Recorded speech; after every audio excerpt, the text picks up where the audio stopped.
ജയത്തിൽ കുറഞ്ഞ ഒന്നും തന്നെ ഇന്നലെ ജംഷഡ്പൂരിന്റെ പദ്ധതികളിൽ ഇല്ലായിരുന്നു. അതുകൊണ്ട് തന്നെ തുടക്കം മുതൽ ആക്രമിച്ച് തന്നെയാണ് കളിച്ചത്.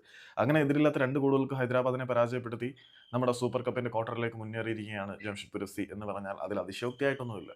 കാരണം തുടക്കം മുതൽ തന്നെ ഹൈദരാബാദിന്റെ പ്രതിരോധ നിരയ്ക്ക് വെള്ളം പ്രതിരോധ നിരയെ വളരെയധികം വെള്ളം കുടിപ്പിക്കുകയും ജംഷഡ്പൂരിന്റെ മുന്നേറ്റത്തിലേക്ക് കഴിഞ്ഞിരുന്നു. അങ്ങനെ നടത്തിയ നിരന്തരമായ സമ്മർദ്ദ ശ്രമങ്ങൾക്കൊടുവിൽ ബോക്സിൽ വെച്ച് അശുതോഷിനെ ഫൗൾ ചെയ്യേണ്ട അവസ്ഥയിലേക്ക് ഹൈദരാബാദിന്റെ പ്രതിരോധ നിര വരികയും അങ്ങനെ കിട്ടിയ ഒരു penalty spot kick Javier Siverio യാതൊരുവിധ ശങ്കകളും ഇല്ലാതെ പോസ്റ്റിലേക്ക് എത്തുകയും ആദ്യ ഗോളിന്റെ ലീഡ് അവർക്ക് സമ്മാനിക്കുകയും ചെയ്തു. പക്ഷേ അവിടെയും കൊണ്ട് നിർത്താൻ ജംഷഡ്പൂർ തയ്യാറായിരുന്നില്ല. ഖാലിദ് ജമീലിന്റെ പടയാളികൾ വീണ്ടും ഹൈദരാബാദിന്റെ രക്തത്തിൽ നൈസാമിന്റെ രക്തത്തിന് വേണ്ടി കൊതിക്കുന്ന കാഴ്ചയാണ് നമ്മൾ കണ്ടത്.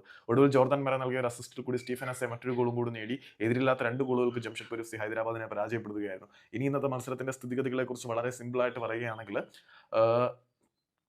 എതിരില്ലാത്ത 2 ഗോളുകൾക്ക് ഹൈദരാബാദ് എഫ്‌സിയെ ജംഷഡ്പൂർ പരാജയപ്പെടുത്തി. അതിലെ രണ്ടാമത്തെ ഗോൾ സ്റ്റീഫൻ എസ്സെ നേടിയെങ്കിൽ പോലും അത് ഓഫ് സൈഡിന്റെ ലാഞ്ചനയുള്ളതാണോ എന്നുള്ള സംശയം അവിടെ ആക്റ്റീവായിട്ട് നിലനിൽക്കുന്നുണ്ട് എന്നതുകൂടി ഇതിനോടൊപ്പം ചേർത്ത് പറയേണ്ട ഒരു വസ്തുതയാണ്.